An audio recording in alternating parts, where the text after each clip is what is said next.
Good morning, students. Good morning to all. And last day we have studied about the new economic policies, and in these new economic policies we have studied the argument against the liberalizations, privatizations, and globalizations, and the favorable arguments of the LBGs. So today just we will go to the next concepts. Today, just we will study about the industrial sector reforms. So, on the basis of new economic policies, what are the reforms was happened in these industrial sectors? So, our Prime Minister of India announced the new industrial policies on July 24, 1991. So, on the basis of new economic policies, so radically liberalized the industrial policies itself and deregulated the industrial sector substantially. And some of the important initiatives also was taken by the government towards the industrial policies. What are the important initiatives was taken by the government means? First one is industrial delicensing. Industrial delicensing. So the most important objectives of the new industrial policy of 1991 was end of the industrial licensing or the license Raj or retapisms. So before the 1991, if any of the private sector want to establish any of the industries, there was many restrictions. One of the restriction is receiving the license from the government. So among these more restrictions, if anybody want to receiving the license for establishing any of the industries, it was very difficult. Because of that, many of the entrepreneurs did not get any of the interested to start at the industries. So after the 1991, so under the industrial licensing policies, so private sector firms had to secure license to start an industries. So on the basis of the new economic policies 1991, it was given the freedom to delicensing for started any of the industries. After that, those who want to start any of the industries, all the entrepreneurs could have the possibilities to start at the industries. Next, de-reservation of industrial sectors. De-reservation of the industrial sector. So previously the public sector was given reservations, especially in the capital goods and the key industries. So what are the production of the capital goods was there? All the productions is taken over by the government sector only, and most of the key industries also hold up by the government sectors only. But even though some of the government sectors couldn't run that type of the key industries, so because of that some of the reserved industries was unlocked to the private sectors. So after that, all the key industries, or not all the key industries, most of the key industries and all type of the production of capital goods also given to the hands of the private sectors. So under industrial deregulations, so most of the industrial sectors were open to the private sector as well. So under the new industrial policy, only three sectors, that is the atomic energy, mining and railway, will continue as the reserved for public sector. So except these three key industries, all the industries are given to the hands of the private sector also. So all other sectors have been opened for private sector participations, and because of that the liberalizations and the globalizations also was increased. After that only the good public welfare also provided by the private sector. Next, public sector policies. Next, the public sector policies means the reforms related to the public sector policies. What are the reforms was taken by the government on the basis of 1991 to the public sector enterprises means some of the reforms in the public sector were aimed at enhancing efficiency and competitiveness of the sectors. So these industrial policies 1991 also created the competitiveness between the private and the government sectors and among the private sector itself. The government identified strategic and priority areas for the public sector to concentrate. So, what are the particular sector was allotted to the government? That governments also made a competitive themselves, and it was created more GDP and it was earned more income from there.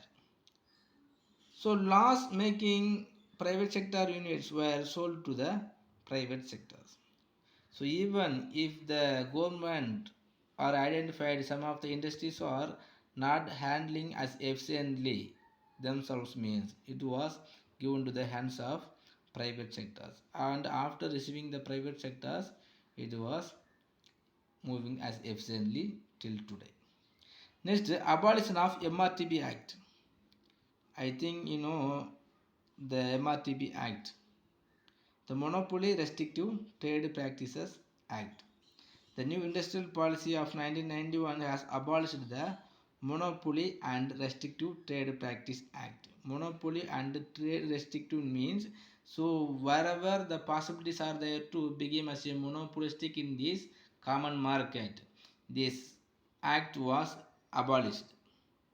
And some of the restrictive trade practices. Restrictive trade practices mean some of the monopoliticians will never allow any of the new entrepreneurs into the market. So this is maybe considered as a restrictive trade practices, and some of the restrictive also was there by the government. So it was removed. So in 2010, the Competition Commission has emerged as the watchdog in monitoring competitive practices in the economy. The policy caused big changes, including emergence of strong and competitive private sector and the sizable number of foreign companies in India. So what are the, or wherever the possibilities, or however the possibilities are there, and it is equal to the, and the like that some of the problem also was there as equally. Next, foreign investment policies. So another major feature of the economic reform was red carpet welcome to the foreign investment and foreign technologies. So after the 1991 policies, so some of the government or the Indian government also made the carpet welcome to the foreign investment and the foreign technology. So after that only most of the foreign direct investment also came into our nations, and first handed technology also came into our nations. This measure has enhanced the industrial competitions and improved business environment in the country. So the government announced a specified list of the high technology and high investment priority industries wherein atomic permissions was granted for foreign direct investment. So foreign investment promotion board has been set up to negotiate with the international firms and approve foreign direct investment in selected areas. So even though the government did not give the permission to all the areas to make the foreign direct investment, it was given to the foreign direct investment on the particular areas only. Okay students, the next concept is Agricultural Produce Market Committee. Agricultural Produce Market Committee. Simply or shortly it was called as APMC, Agricultural Produce Market Committee. So this committee is a statutory body constituted by the state government in order to trade in agricultural or horticultural or livestock products.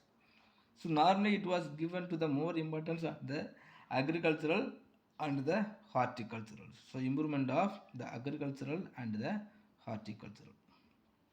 So what are the functions were there in the hands of APMC mean? So to promote public-private partnership in the ambit of agricultural markets. If you are promote the public-private partnership in the ambit of agricultural markets, so the peasants or the farmers and the consumers also will get more benefit. And to provide market-led extension services to the farmer. So market-led extension services means for the purpose of improving the production of horticultural and agricultural, what are the requirements are needed, that all the requirements are fulfilled by the government itself.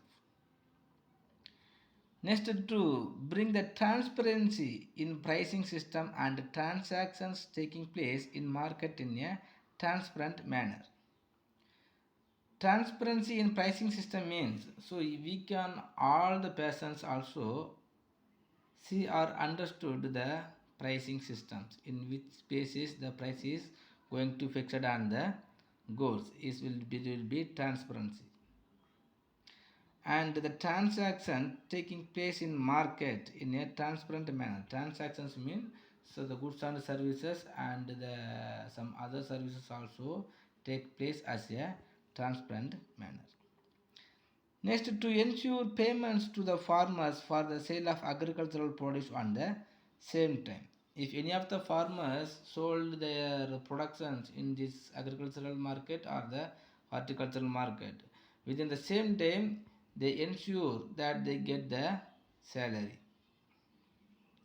Next, to promote agricultural activities. So what are the activities had to be in the need of taking actions? So all type of the activities was taken by the government to promote the agricultural activity. Next, to display the data on arrivals and the rates of agricultural produce from time to time into the market.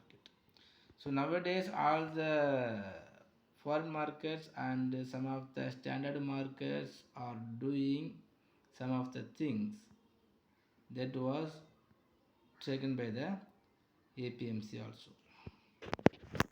Next, agrarian crisis after reforms. So after 1991 reforms, what are the crises was happened in the agrarian sectors? First, high input cost. The biggest input for farmer is seeds. We know very well the biggest input for the farmer is seeds, because seeds is the important factor in the agricultural sectors. So before liberalizations, so farmers across the country had access to seeds from the state government institutions. So because 1991, sorry, before the 1991, so many of the institutions are there for the purpose of receiving the seeds, the different type of the seeds. So it was handling by the state government. The institutions produced own seeds and were responsible for their quality and price. So even if the state governments given the seeds, it was taken the full responsibilities for their production, for the quality of seeds and the price for their commodities. With the liberalizations, India's seed market was opened up to the global agribusiness. So because of that, the seeds rate also has been increased, and the hybrid seeds also transactions transferring from one nation to another of the nations and one state to another of the states. So because of that, the quality seeds did not available in our peoples. So also following the deregulations, many state government institutions were closed down in 2003. So after the globalizations, so many of the state government, the institutions for providing the seeds was closed. So because of that, the price of that seeds also has been increased, doubled. So the farmers also affected very doubled.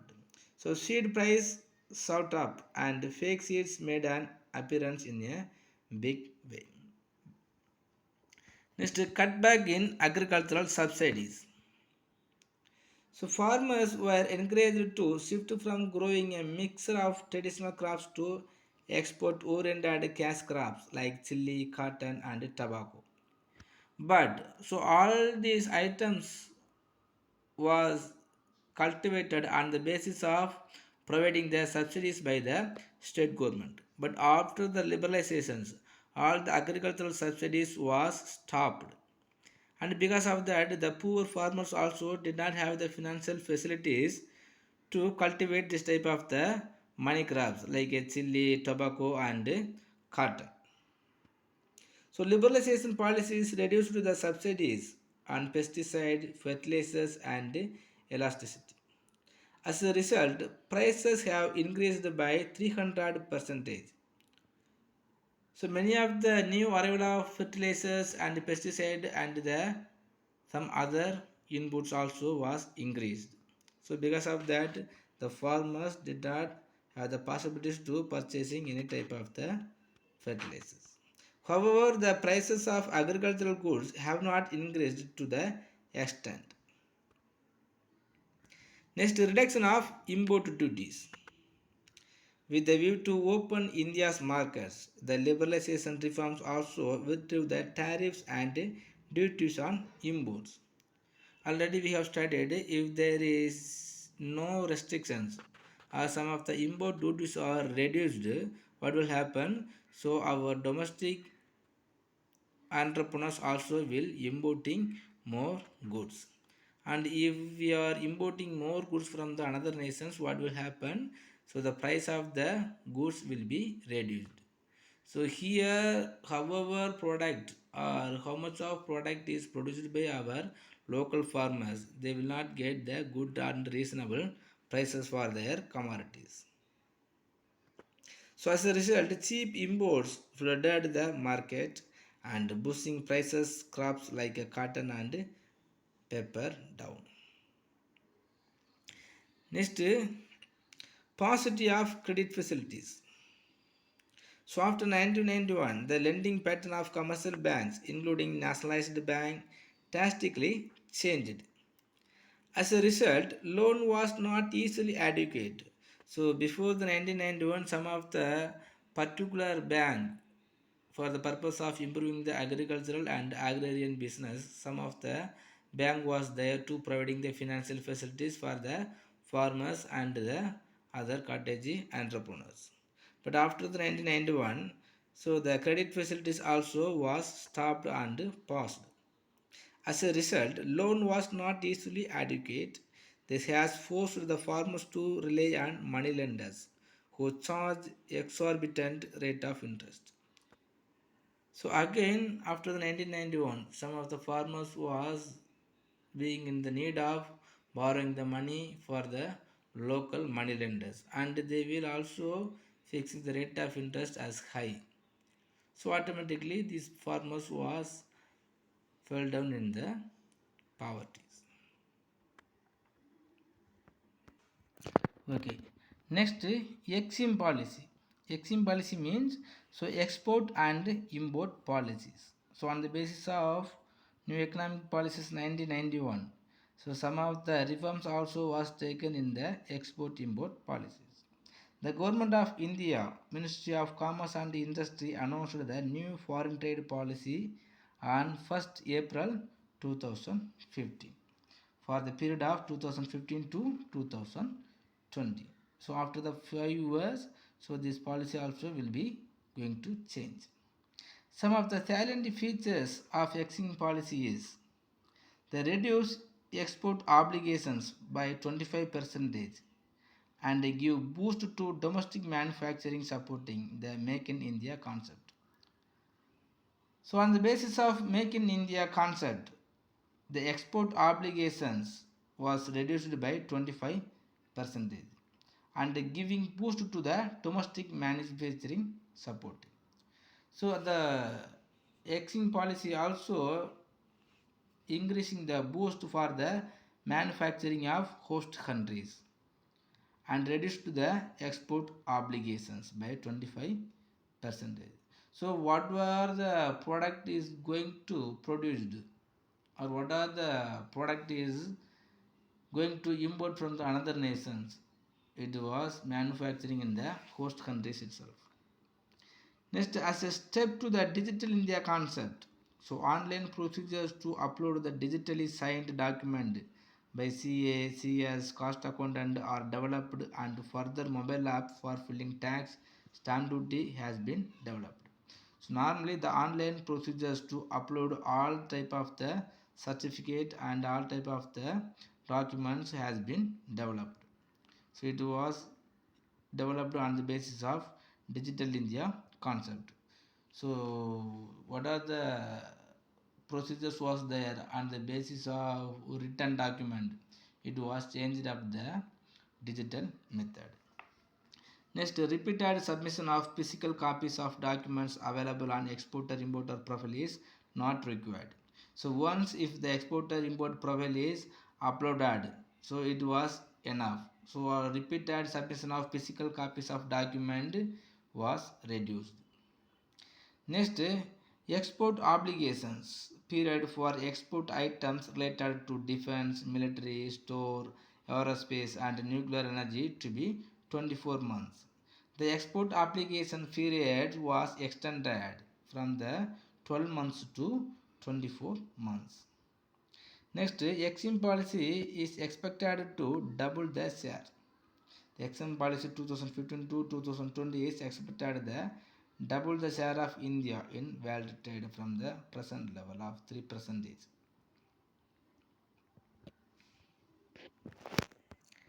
Next, already we have studied about the special economic zones. The special economic zones, as a part of the economic reforms, the system of taking over the land by the government for commercial and industrial purposes was introduced in the country. So it was considered as a special economic zones. So in these zones, the special economic zones, the broad range of special economic zones covers free trade zones, export processing zones, industrial parks, economic and technology development zones, high-tech zones, science and innovation park, free ports, enterprises zones and others also was increased. The major objectives of special economic zone is to enhance the foreign investment, especially to attract foreign direct investment and thereby increasing the gross domestic product. So if we have the special economic zones, so already we have knows about the special economic zone. Some of the economic area or some of the particular area was allotted and it was considered as a special economic zone. In this area, the government will be give more importance to started and established the new industries and all the infrastructure facilities also will be given by the government itself. And when we are making the special economic zones, we can easily arrange it or we can easily absorb the foreign direct investment, and because of that we can increasing the gross domestic product as heavily. Next, to increase the shares in global export. To increase shares in global export. Next, to generate additional economic activity. To generate additional economic activity means, so what are the meaning of additional economic activity? So on the related of economic activity, whatever things will come, everything is also considered as a additional economic activity. So these additional economic activities also will be generated. For the additional economic activity, for example, mean the additional economic activity mean, so creating the employment opportunity and improving the standard of living of the peoples and the educational facilities, hygienic and infrastructure facilities, everything also will be increased. Next, to create the employment opportunities. If you are increasing the social economic zones, so we can easily get the foreign direct investment, and because of that our industrializations will be increased. So wherever and whenever the industrializations are going to increase, you will have more opportunities to receiving or providing the employment opportunities, and most of the people will get the employment opportunities. Next, to develop the infrastructure facilities. As I told, the infrastructure facilities also will be developed. Next, to exchange the technology in the global market. So in this global market, all types of the technologies will be transferring from one nation to another one of the nations. So main characteristics of special economic zone is geographically demarked area with physical security. Next, streamlined procedures and having a separate customs area, also the characteristics of special economic zone. Next, the goods and service taxes. So this also we have studied already in many times in our subject. So the goods and service tax is defined as the tax levied when a consumer buys a good or services. Normally, before the introduction of goods and services, we have paid the taxes, sales tax in the form of indirect method. So after removing all the cascading tax, so the government announced the goods and service tax. So the goods and service tax also has been classified as a different components. The CGST, SGST and IGST. CGST means the Central Goods and Service Tax. SGST means the State Goods and Service Tax. The CGST is imposed by the central government and the SGST is imposed by the state government. Okay students, and some of the concept also is there, it is not necessary maybe. So if you have any doubt in these lessons, please ask me. And in this goods and service tax, our ninth lesson has been completed. So if you have any doubt in this ninth lessons, please ask me in these interactive section classes. Thank you.